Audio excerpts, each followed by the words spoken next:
no one around me was doing this. My role models weren't good role models, and I had no one to show me. Like, as I said, I had very good parents, loving, caring, good parents, but there was no one to, how I am now to young lads, giving a bit of advice. There's no one to tell us to do this stuff. Train every day, don't do drugs, don't drink, don't chase women, don't party, spend your money wisely, educate yourself as much as possible.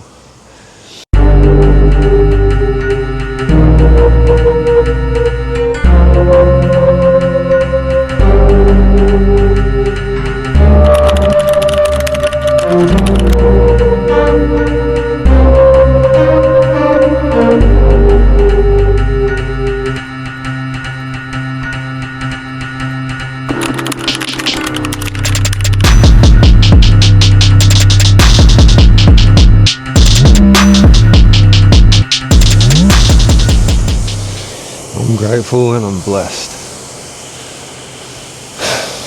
Even though body's tired, muscles are sore, knees sore, legs sore, I'm grateful. I'm blessed to be able to move my body again today. Straight over behind the camera, I can see first light, and there's sort of, I don't know what that is. I should try and get a photo, but I think it's like the moon shaped like this, and for some reason the moon's over there, but that's the east, and that's where the sun will be coming up, big yellow. There we go. See that crack? I've been trying to crack it since my knee went funny on that ultra, and I've had like a muscle tear for like 3 months up the top here. And I just hopped off the bike before because it felt like this whole part in here needed to crack, and I couldn't crack it. But if you heard it through the mic just then, that was all that just cracked. Now we can start moving. But no, super grateful to be here this morning, moving my body again. Day 44, 75 hard.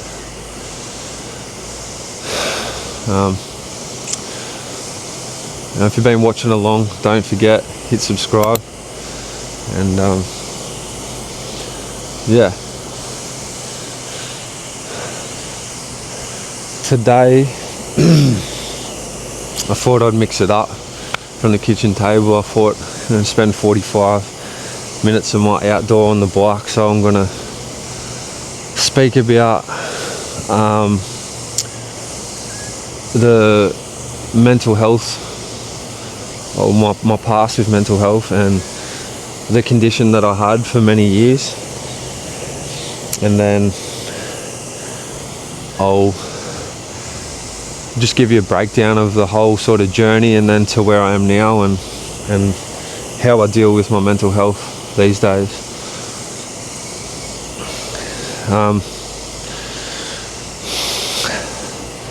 So since very, very young age, 13, I started to use recreational drugs. Started with pot, and then progressed to the heavier stuff into my teens and then 20s, and then with that comes a lot of, it bends and shapes your brain at such a young age to not function like you're not supposed to, be doing or knowing half the stuff I did or we did at those ages. You're still a kid, your brain's not fully developed. I mean, to be honest, I don't think mine fully developed till I became 30. But yeah, being so young and putting that stuff in your body, and you're just a kid. And I think I have good parents, but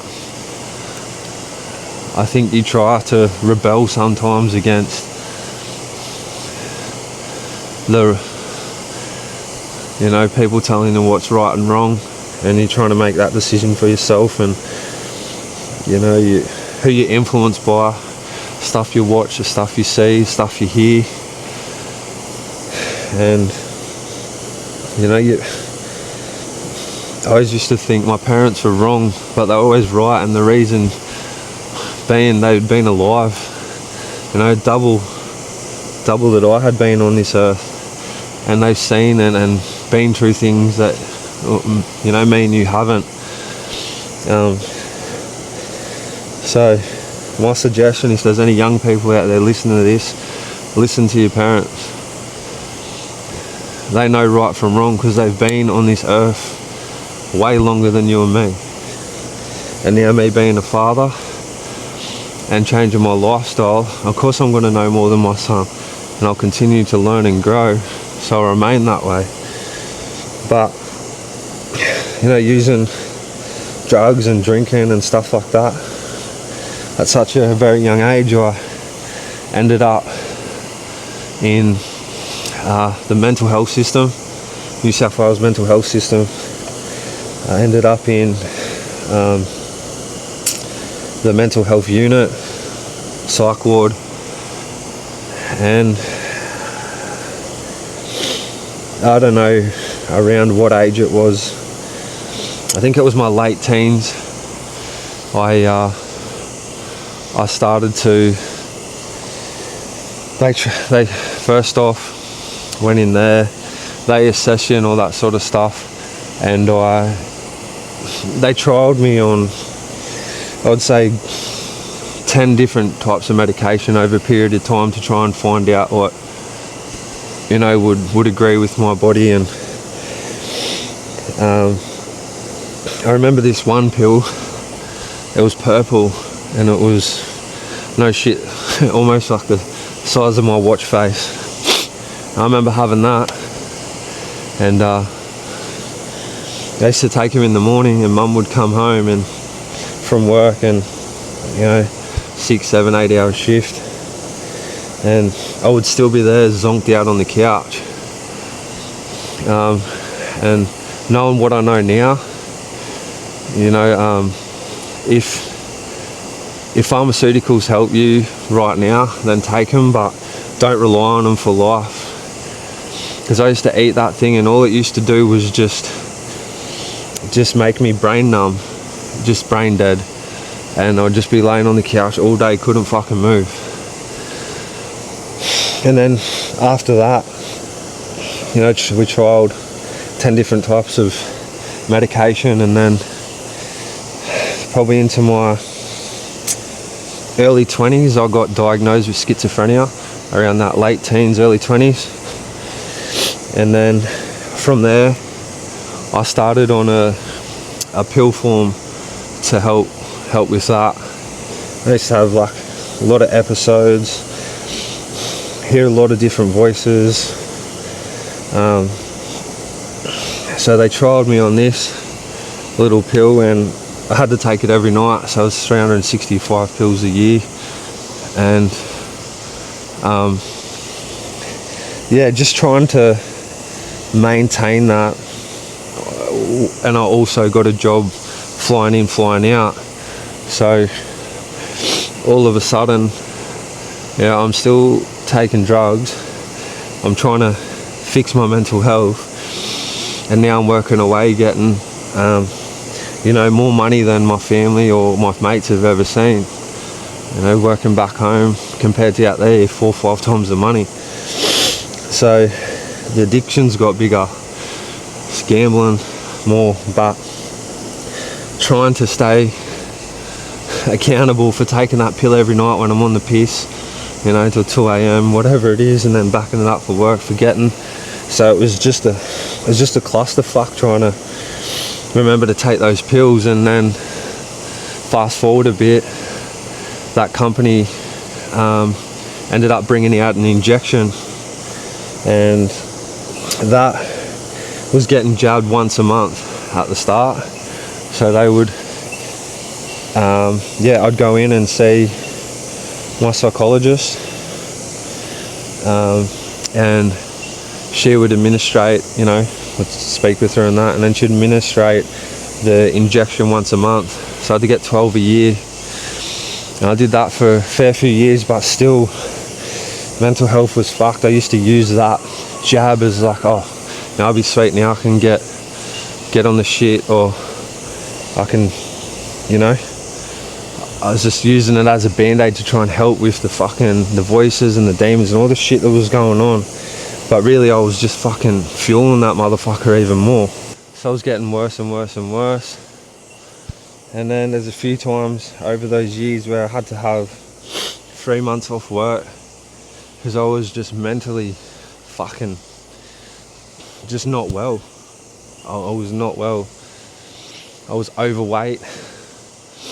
I was, you know, using whatever, whenever, doing whatever, whenever. I was, out of shape, overweight. Mental health was fucked. My relationships were fucked. Bringing my family down. You know, it was honestly just the fucking worst.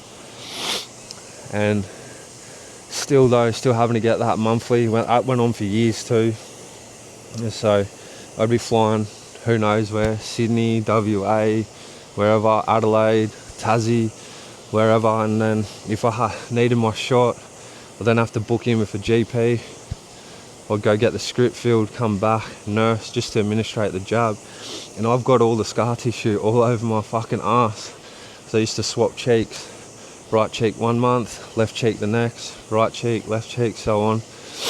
And then that same company, they ended up making like a super boost of this same injection, which is, I can't remember it off the top of my head. Invega, Paladine, I can't remember, something like that. And they ended up making this super like big one, you know, and this stuff's slow to release, and that's why I could have it every month, you know, on the month. They made this other one, and then I was only having it quarterly. So I went from having a pill every night that I couldn't remember how to take, then to injection every month, you know, 12 a year, to then this one only having 4 a year. So I'd only get 4 jabs a year, which was mad, you know. Get right cheek, however many months later, 3 months later, left cheek. And then, you know, that was, I'd still use it as like, oh fuck, you know. But in here, I was still just fucking fighting demons non-stop. And, you know, the more fucked up I got, the worse it got. You know, it's just literally it's just such a toxic, just a toxic trait to have. And, you know, I do believe those drugs in those early years is what caused that condition. You know, the paranoia, just fucking all of it. And fast forward again, I was on that, so I was having one every 3 months, 3, 6, 9, 12, you know, and I thought I was fine. I really thought I was fine. But yet again, all the decisions and choices I'm making are shit. Still drinking, still doing drugs, still eating shit food, still disrespecting my family name, you know, hurting people, lying, cheating, just fuck shit. And then I was on that for a fair few years as well, and I remember the exact date that this happened because it was close to my birthday, and I just spent a year. It was a year I spent sober. Spent a whole year sober, and I think that's what sort of changed, where it all changed. I spent a year sober, but I still wasn't training, still eating shit, but I'd spent a year off the drugs and the alcohol, and that's where it all changed, because my birthday that same year, I was due to see my psychiatrist or psychologist, and I rang her up to go see her, and then so she could administrate the injection. And she goes, "Oh, I've got some bad news." And in my head, after spending that year sober, I thought, you know what? I might try and fucking beat this thing, like get off it. And my GP from when I was born, my doctor, he told me he reckons that, you know, because throughout this condition I still worked, I still did stuff. He thought if I had a change of life, I might be able to get off this injection. So she said I got some bad news, and in my head I already thought, you know what, I might just see if I can get off this. But she goes, look, we're closing down the clinic. I'm going elsewhere to do another career. And also, the same injections now just put out another super boost, which is you only need 2 a year, so it'll be an injection every 6 months. And I'm like, fuck, it's a bit to take in. But I said to her, look, I've been with you for like 7, 8, 9 years or something now. To be honest, I don't want to see anyone else, and I want to give this a crack of like just getting off it. And she goes, well, that's up to you. And because I didn't want to see anyone else. We'd build such a, you know, a professional safe space for myself with her that I couldn't even think about seeing someone else for this condition. So that day I decided to fuck it. I want to see how I go. And I dabbled. After that year sober, I dabbled a few more times in you know, a few drinks and just a couple of here and there, you know, a couple of bags. But I then started to train, and I started to just be consistent. I just started with, I was still 120 kilos, but I was sober now, sober-ish. And then I just started slowly chipping away at it. Like I said in all my things, could barely run 500 meters. And then I just completed a 50k ultra last weekend, or whatever it was, the weekend before. And I just slowly chipped away at it. And I noticed, at the time you can't notice anything because you're right in the middle of it. But I started noticing that, I guess these voices or these demons or this evil shit just slowly like started stripping away with, as I was losing weight and as I was training and watching what I was eating, what I was putting in my ears, what I was watching, like everything just started stripping away from me. And the more that I did it, the more I got away from that. And my whole mindset started changing. Everything around me started changing. The people I started associating with, or the people that I met. I spent a lot of time alone though. But that's when I started training. That's what really started to open everything up. And that's why I say I closed the door on everything I knew at about 28 years old, because I've been fucking lied to my whole life. I wasn't taught this shit. No one around me was doing this. My role models weren't good role models,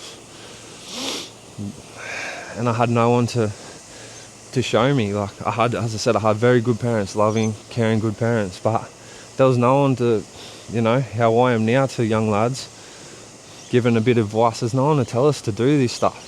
Train every day, don't do drugs, don't drink, don't chase women, don't party, spend your money wisely, educate yourself as much as possible.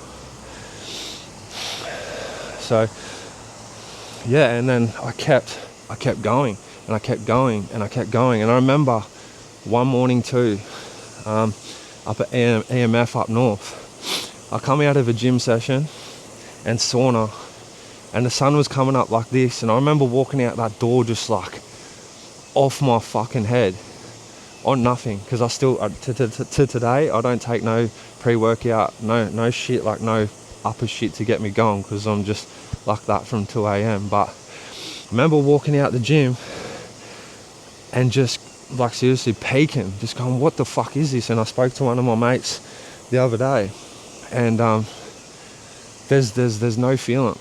I've done every fucking drug, and there's no feeling like those endorphins, those good endorphins, that natural high, like coming off a training session early, seeing the sunrise or whatever it is. And if you've really been addicted to drugs and you think drugs are the shit, I challenge you now to do a hard workout from 3 a.m. to 4 a.m. and then watch the sun come up or get in the ocean. I guarantee you there's no pipe, no coke, no pingers, no fucking speed, no nothing that will ever give you that. And you know what? Back to where this all started, the mental health, you don't come crashing. You don't come ringing mumsy and crying. You don't asking for loans. You're not fucking telling your missus you want to kill yourself. That doesn't happen. And the high lasts for like 3 hours. You plateau, finish the day, eat some good food and do it again and again and again. And you do it forever, because that's how you're setting the good examples. And I talk about this stuff because I want to educate people on it can get bad. And in the midst of that, at 21, I fucking overdosed and died from drugs as well, which is, you know, in that other video. But the mental health side of it, when I started training until I'm now, my whole mindset, I'm not on any pharmaceuticals and I never will be again. Everything changed when I decided to get sober and I decided to train every day. I mean, you don't need to do that. You can train 5 days and walk on the weekend or just be outside. But my whole fucking life, my mindset, my mental health and my physicality changed when I got sober and I started training. And that's why I continue to do it. And there's only 5 simple things that you really need to better that. You need to move your body daily. You need to eat whole foods and drink water 90% of the time. You need sunlight try and get half an hour a day if you're inside, whatever it is. Morning sunlight's the best. If you want to heal, you know, cuts or anything, or your soul or anything, get in the salt water. And just breathe. Like, there's not many steps to healing. And taking that time out of your day to do that. I mean, people say they've got no time. Well, don't lie. You know, Gav's in here now. He's got kids as well. He's got a job. He's got a life to live. But he's in here early because he knows what it takes and to allocate your time to be the best for your family, to be the best for you. It doesn't matter if you've got kids, partner, or you're single. I'm telling it because I've lived both sides of the coin, and there is no better feeling than this. Look, Big Yella's coming up now. I don't even know what the time is. It's currently 4:45. And, you know, if you are struggling, reach out to the helplines. My Instagram I'll put through here. It's kphit.confidence. DMs are always open. But I'm telling you, if you're addicted or if you got shit habits, get off it. 1. 2, start moving your body and everything will flow with it. Watching what you eat. But if you need pharmaceuticals for now, please do seek help in that avenue, because it will help. But not forgetting, you're going to have to come off that as well. One time, one day, somewhere. So surround yourself with good people, driven, positive people. Show up for yourself, show up for your family. And I'm telling you right now, I beat one of the worst mental health conditions. Years and years of drug abuse, overdose, 21, overweight, 120 kilos. If I can do it, you can fucking do it. You just got to be willing to put in the time and use no excuses. Stop blaming everyone else for your problems and watch what happens. Don't give it 6 days, don't give it 6 weeks, don't even put a timeline on it. Just keep doing it for your longevity of your life and for your mental health.